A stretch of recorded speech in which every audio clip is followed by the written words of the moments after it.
유다에 남겨두시는 성읍, 이 제목으로 하나님의 말씀을 살펴보도록 하겠습니다.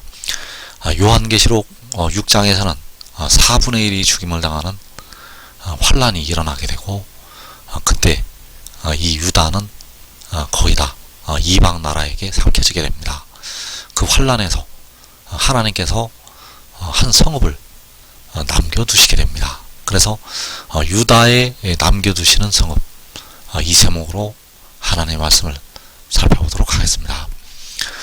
그래서 유다에 남겨두시는 한 성읍이 있는데, 그 성읍이 바로 시온이요 예루살렘이 되겠습니다. 그래서 성경에서 말씀하는 이 시온, 성경에서 말씀하는 그 예루살렘은 많은 뜻이 있습니다.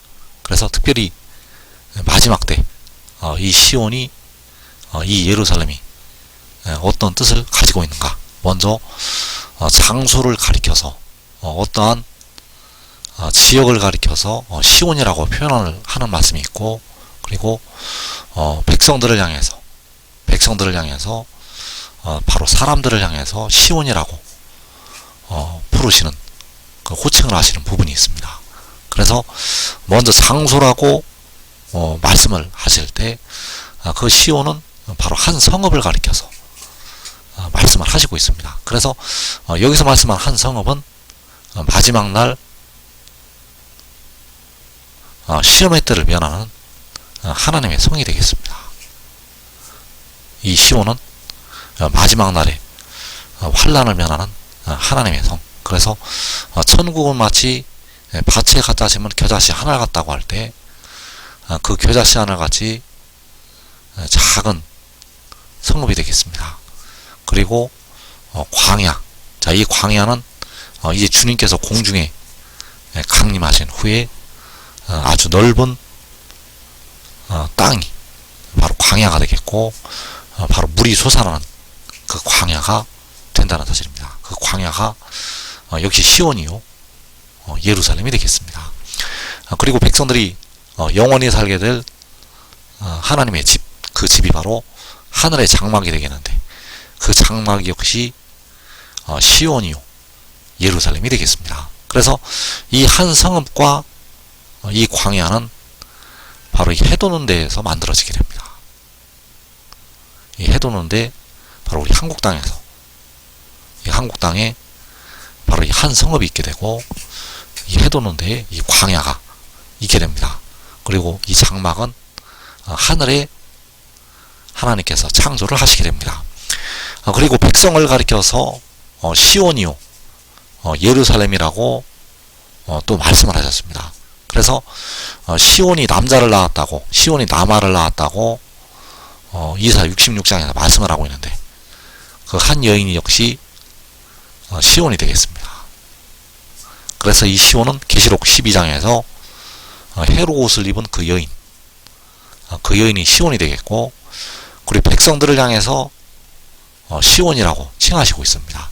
하나님께서 택하신 백성들을 향해서, 택하신 백성들 모두를 가리켜서 또 시온이라고 예루살렘이라고 칭하시고 있다는 것. 그래서 이 시온은 대체적으로 이렇게 5가지 뜻이 있습니다. 한 성읍이요, 그리고 물이 솟아날 그 광야요, 그리고 하늘의 장막, 그리고 한 여인, 그리고 하나님의 택하신 백성들.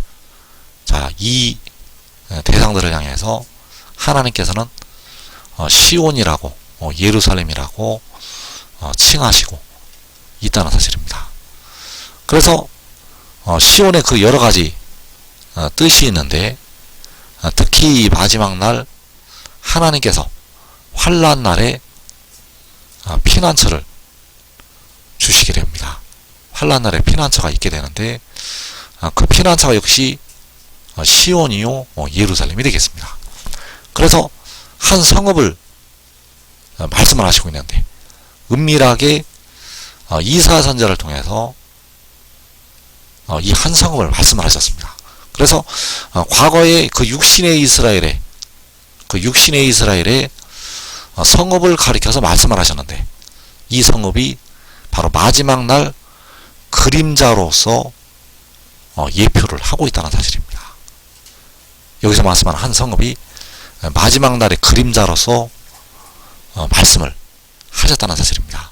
그래서 이사야 1장 7절에서 너희의 땅은 황폐하였고 너희의 성읍들은 불에 탔고 너희의 토지는 너희 목전에서 이방인에게 삼켜졌으며 이방인에게 파괴된 같이 황폐하였고, 자, 너희의 땅, 바로 유다의 땅이요 백성들의 땅이 되겠는데 그 땅이 황폐하고 너희의 성읍들, 바로 유다의 성읍들이 불에 탔다고 말씀을 하고 있고, 너희의 토지, 바로 유다의 토지요 백성들의 토지가 되겠는데 너희의 토지가 너희 목전에서 이방인에게 삼켜졌다고 말씀하고 있습니다. 이방인에게 파괴됨 같이 황폐하였고, 딸 시온은 포도원의 망대같이 참외밭의 원두막같이 예워싸인 성읍같이 겨우 남았도다. 그래서 여기서 말씀하는 딸 시온이 바로 이 한 성읍을 말씀을 하고 있다는 사실입니다. 한 성읍이 포도원의 망대같이 참외밭의 원두막같이 예워싸인 성읍같이 남았다고 말씀을 하고 있다는 것. 그래서 너희의 모든 땅이 황폐하고 불에 타고 이방인에게 삼켜졌는데 한 성읍, 딸 시온이 예워싸인 성읍같이 겨우 남았다고 말씀을 하고 있습니다. 그래서 이것이 바로 마지막 날에 임하게 될, 마지막 날에 임하게 될 그 환난 날을 말씀을 하시는 것이 되겠습니다. 그 이방인에게 삼켜지는 것이 마지막 날에 일어날 환난. 그래서 주님께서는 너희가 내 이름 때문에 모든 민족에게 미움을 받으리라고 말씀하셨습니다. 그래서 모든 민족에게 미움을 받을 때 백성들의 땅이 황폐하고 모든 민족의 미움을 받을 때 그 성읍들이 불에 타고 모든 민족에게 미움을 받을 때 백성들의 토지가 이방인에게 삼켜지게 된다는 사실입니다. 그래서 여기에서 그 환난 가운데에서 딸 시온이 바로 한 성읍이 예워싸인 성읍같이 겨우 남게 됩니다. 그래서 이사야 36장 1절에서 히스기야 왕 14년에 아수르 왕 사네립이 올라와서 유다의 모든 견고한 성을 쳐서 취하니라. 자, 히스기야 왕 때 아수르 왕이 올라오게 됩니다. 자, 아수르 왕이 올라와서 유다의 모든 견고한 성을 쳐서 취하였다고 말씀을 하고 있습니다. 그래서 유다의 모든 성을 취하는 것이 그 성읍들이 불에 타는 것이 되겠고, 너희의 토지가 이방인에게 삼켜지는 것이 되겠습니다. 그 유다의 모든 견고한 성을 쳐서 취하는 것은 이 유다가 이제 마지막 날 우리 한국을 그림자로 보여주고 있습니다. 이 한국은 이제 유다 지파로 세우심을 받게 되는데, 그 유다 지파로 세우심을 받기 전에 그 백성들을 향해서 연단이 임하게 됩니다. 그 연단은 바로 이방 나라들을 통해서 큰 환란에 들어가게 하시는 것이 되겠습니다.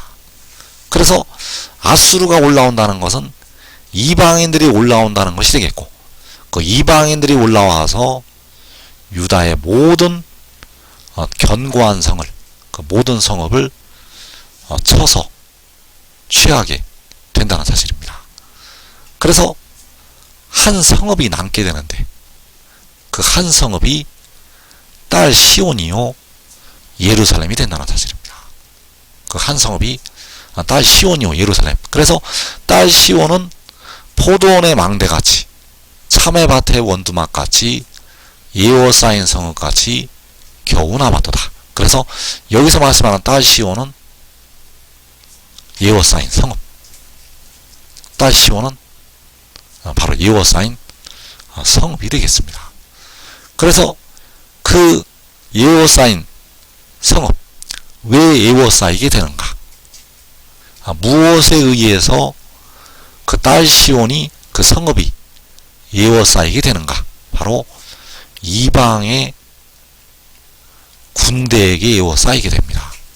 딸 시온이 이방인들에게 예워싸인다는 것. 왜냐하면 그 성읍마저 삼키려고, 그 성읍마저 삼키려고 예워싸는 것이 되겠습니다. 그래서 이사 36장 2절에서 아수르 왕이 라기스에서부터 랍사게를 예루살렘으로 보내래. 자, 랍사게를 보낸다는 것은 아수르 왕이 자기의 부하를 보낸다는 것이 되겠습니다. 그래서 어디로 보내게 되는가 하면 예루살렘으로 보내게 됩니다. 그래서 대군을 거느리고 히스기야 왕에게로 가게 하매, 자, 대군을 거느리고 히스기야 왕이 있는 예루살렘으로 가게 했다는 것이 되겠습니다. 그래서 그가 윗모 수도곁, 바로 랍사게가 윗모 수도곁 세탁자의 밭 큰 길에 섰다고 말씀을 하고 있습니다. 그래서 이 대군이 예루살렘을 에워싸게 됩니다. 그 대군이 예루살렘을 다 에워싼다는 것.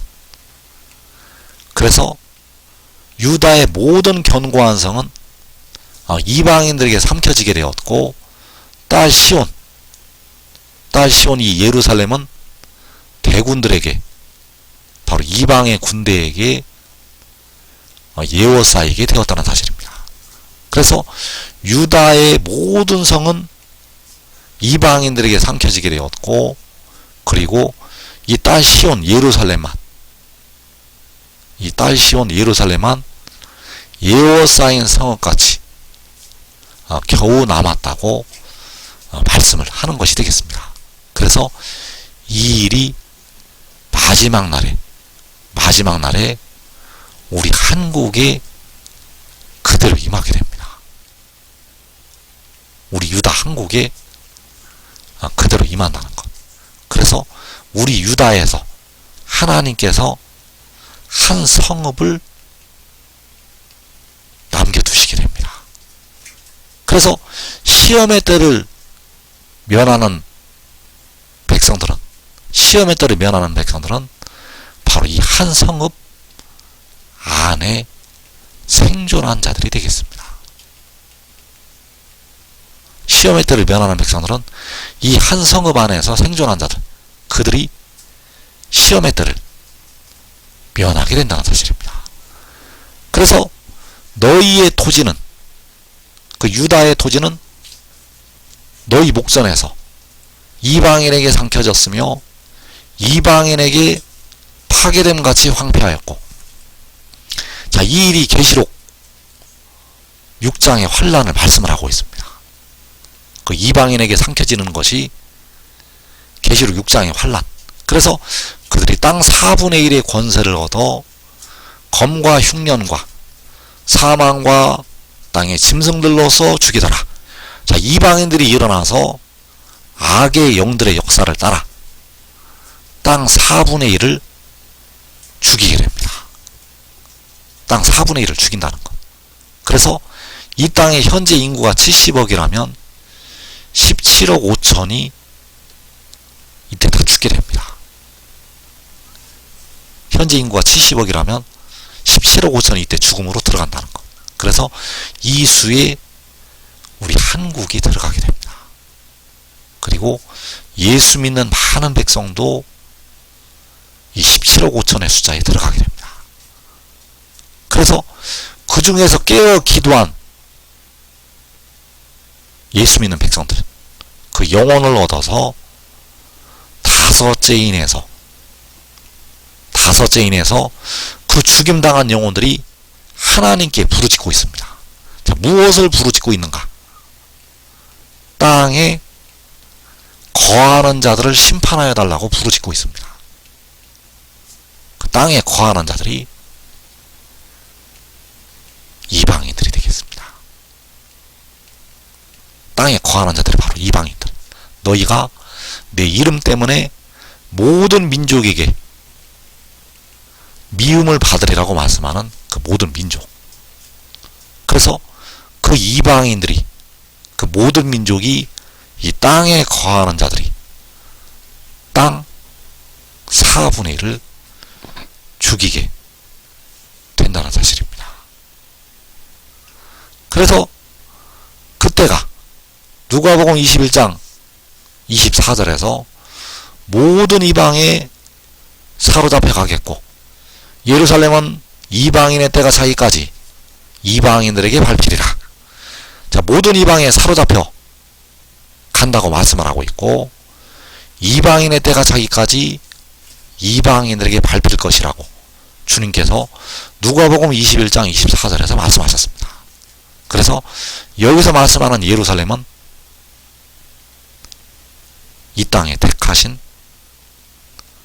백성들이 되겠습니다. 여기서 말씀하는 예루살렘은 한 성읍을, 그 남겨두시는 한 성읍을 가리키는 것이 아니라 이방인들에게 사로잡혀가고 이방인들에게 밟히는 하나님의 백성들. 그래서 모든 이방에 사로잡혀가고 이방인들에게 밟히는 일이 계시록 6장에서 일어나게 됩니다. 그래서 이방인의 때가 찬다는 것은 그 죽임당한 영혼들에게 말씀하신 것처럼 그들처럼 그 동무종들과 형제들도 그들의 수가 차기까지 하라고 할 때 그 죽임당하는 사람들의 수가 차는 것이 그 차기까지가 이방인들의 때가 차기까지. 그래서 여기서 말씀하는 예루살렘은 하나님의 백성들. 그래서 이때에 이 땅 4분의 1이 이 땅 4분의 1이 이방인들에게 삼켜지게 된다는 사실입니다.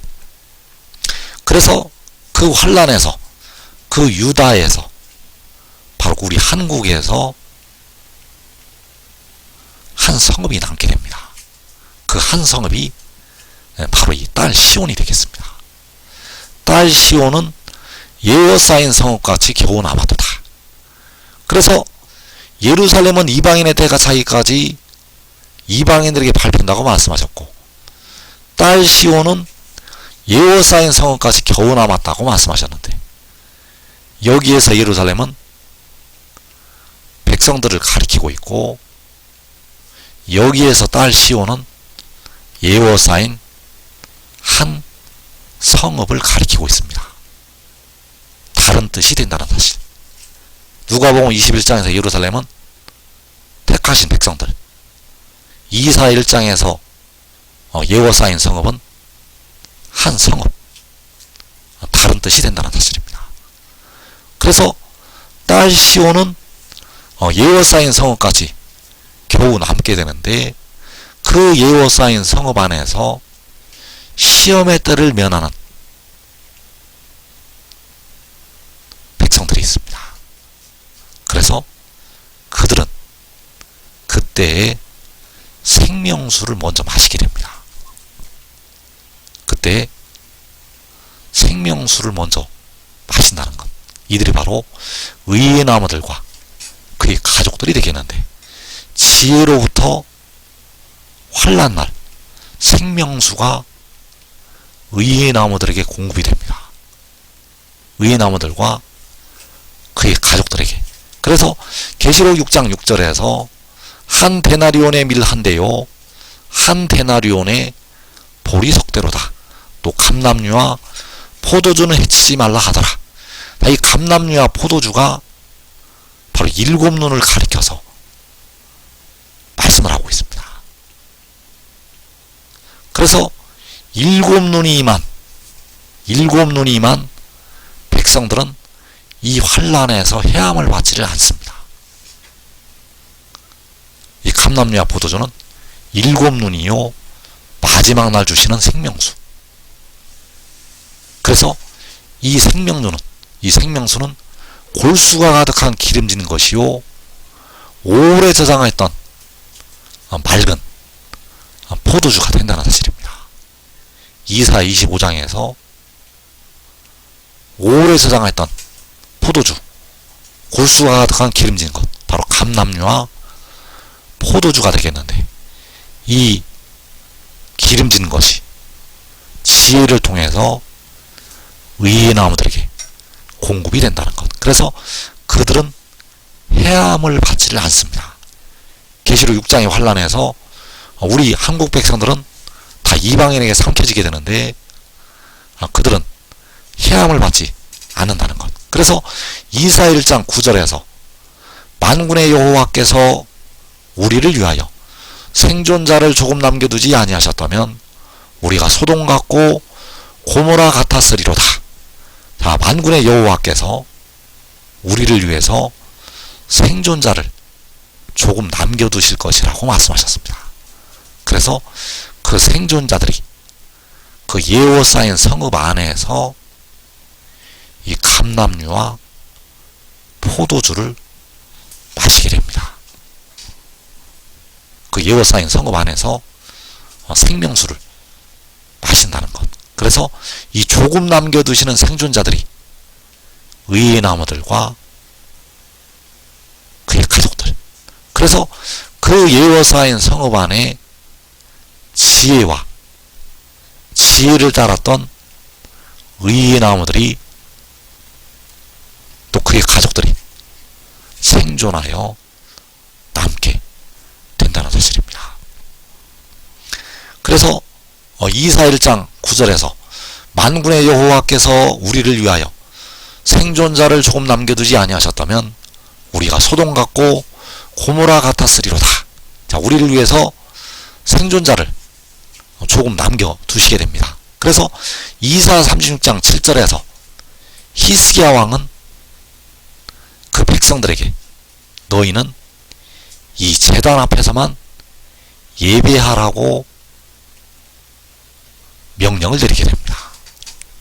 그래서 이사 36장 7절에서 혹시 내가 내게 이르기를 우리는 우리 하나님 여호와를 신뢰하노라 하리라마는 그는 그의 산당과 제단을 히스기야가 제하여 버리고 유다와 예루살렘에 명령하기를 너희는 이 제단 앞에서만 예배하라 하던 그 신이 아니냐 하셨느니라.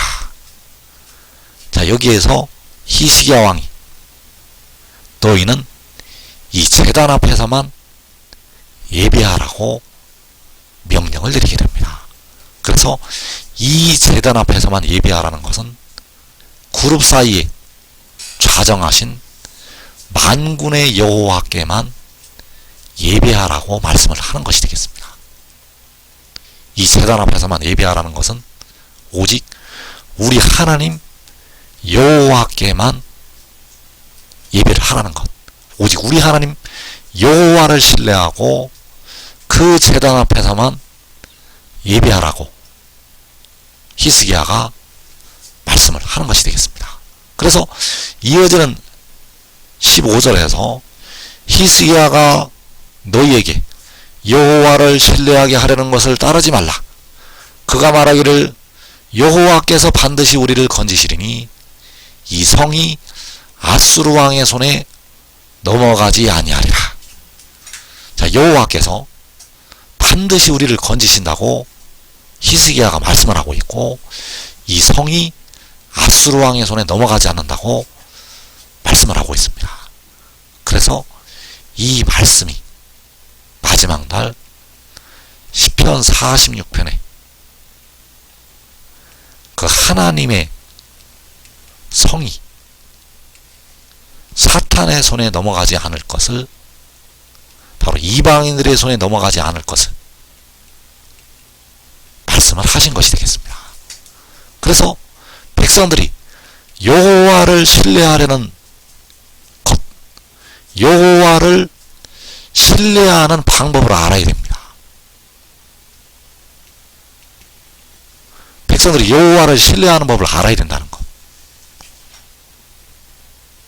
여호와를 신뢰하는 길은 여러분의 생각과 하나님의 생각이 전혀 다르다는 사실입니다.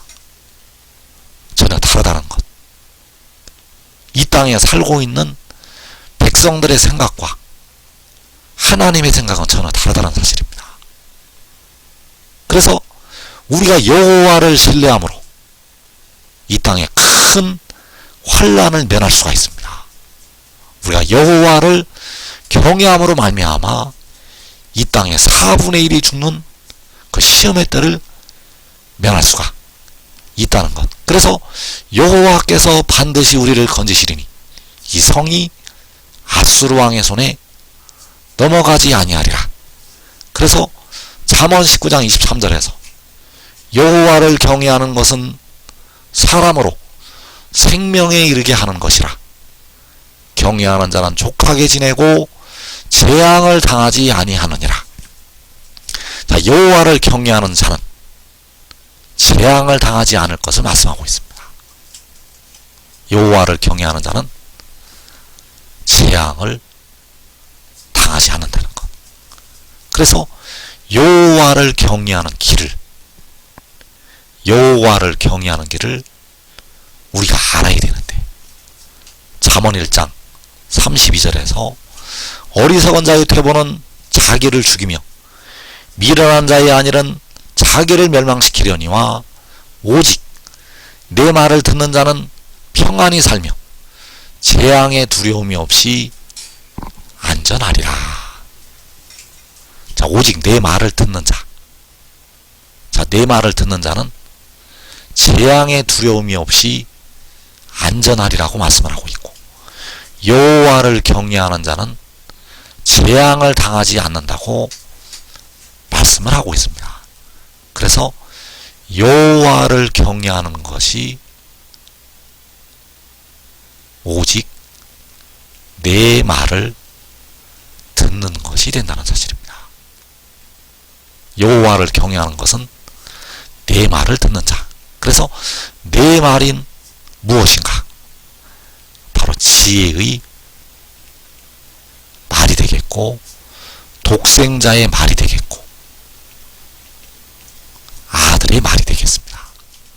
그래서 여호와를 경외하는 것은 아버지를 경외하는 것이요, 아버지를 경외하는 자는 재앙을 당하지 않게 되는데, 아버지를 경외하는 자는 아들의 말씀을 듣는 자가 되겠습니다. 그래서 그 말씀을 듣는다는 것은 그 아들을 믿어서 순종의 종이 되는 것이 되겠습니다. 그 아들을 믿어서 순종의 종이 되는 자가 내 말을 듣는 자요, 여호와를 경외하는 자. 그래서 이 길을 통해서만 백성들은 여호와를 신뢰할 수가 있고, 이 방법으로만 여호와를 경외할 수가 있다는 사실. 그래서 그를 믿는다는 것은 그 지혜가 하늘에서 내려왔다는 것을, 바로 하나님께로부터 왔다는 것을 믿는 것이 되겠고, 그것을 믿는 것은 인자의 살과 피를 먹고 마시는 것이 되겠습니다. 그래서 인자의 살과 피를 먹고 마셔서 순종의 종으로 그 아들을 따르는 것, 이것이 바로 내 말을 듣는 자요, 여호와를 경외하는 자가 된다는 사실. 그래서 그 말씀을 듣다가 뒤로 물러가는 것은 어리석은 자의 퇴보가 되겠고, 그 자리에 머무르는 것은 미련한 자의 안일이 되겠습니다. 그래서 미련한 자의 안일은 자기를 멸망시키고, 어리석은 자의 퇴보는 자기를 죽인다고 말씀을 하고 있습니다. 그래서 너희가 즐겨 순종하면, 이사 1장에서 너희가 즐겨 순종하면 이 땅의 아름다운 소산을 먹을 것이요, 거절하여 배반하면 칼에 삼켜질 것이라고 말씀을 하셨습니다. 그래서 한 사람이 그 아들의 말씀을 듣고 이 말씀을 증거하는 것을 따르면 여호와를 경외하는 자가 되어서 자기와 자기의 가족이 시험의 때를 면하고 많은 생명을, 많은 백성들을 열매로 거두게 됩니다. 이 복된 자리에 꼭 들어가기를 축원합니다.